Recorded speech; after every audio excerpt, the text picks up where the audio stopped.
Life update டே 30ல் இந்த நாள் இனி நாளாகவே அமைஞ்சது. ரொம்பவே ஒரு சூப்பரான டேவாக தான் போச்சு. மார்னிங் வழக்கம் போல் பால் வாங்கி கொடுத்து டீ குடிச்சிட்டேன். டீ குடிச்சிட்டு கொஞ்சம் வீடியோ அப்லோட் இருந்துச்சு. தீபாவளி ரொட்டீன் நேற்று போட்ட தீபாவளி ரொட்டீன் பார்ட் 1 தான் போட்டேன். பார்ட் 2 கூடிய சீக்கிரம் நாளைக்கு வரும். குளிச்சு முடிச்சுட்டு பார்த்தீங்கன்னா வழக்கம் போல் சென்னிமலை போகலான்னு போயிட்டோம். கூட்டத்தை பாருங்களேன், தெரியுதா? Road full and full blockage. காரில் சைடில் நிறுத்தி நடந்து வந்தாங்க. கரெக்டாக போனால் மழையும் வந்துருச்சு.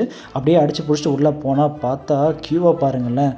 10 ரூபா டிக்கெட் வாங்கின க்யூ இன்றைக்கி 25 ரூபாயாக மாறிடுச்சு. அதனால் என்ன பண்ணுறது, டிக்கெட் எடுத்துகிட்டு சாமி கும்பிட்டு நானும் எங்கள் அண்ணனும் பார்த்திங்கன்னா அந்த வள்ளி கோகைன்னு சொல்லுவாங்க, அங்கே போயிட்டு அப்புறம் பின்னாக்கு சித்தர் கோவிலுக்கும் போயிட்டு எல்லாமே பார்த்திங்கன்னா தரிசிச்சுட்டு கொஞ்சம் நேரம் டைம் ஸ்பெண்ட் பண்ண கோவிலில். இன்றைக்கி ஃபுல் அண்ட் ஃபுல் மழை, ரொம்பவே ஒரு சேர சகதியமாக தான் இருந்துச்சு. அதுக்கப்புறம் முடிச்சுட்டு எங்கள் பெரியம்மா வீட்டுக்கு போயிட்டு அங்கே சாப்பிட்டுட்டு மார்னிங் அப்புறம் எங்கள் வீட்டுக்கு வந்தேன். வீட்டில் இந்த பைனாப்பிள் கொண்டை சொல்லுவாங்கல்லங்க, அந்த கொண்டையை நல்லா ஃபுல்லாக க்ளீன் பண்ணிவிட்டு வேறு முளைக்கிறதுக்கு வச்சாச்சு.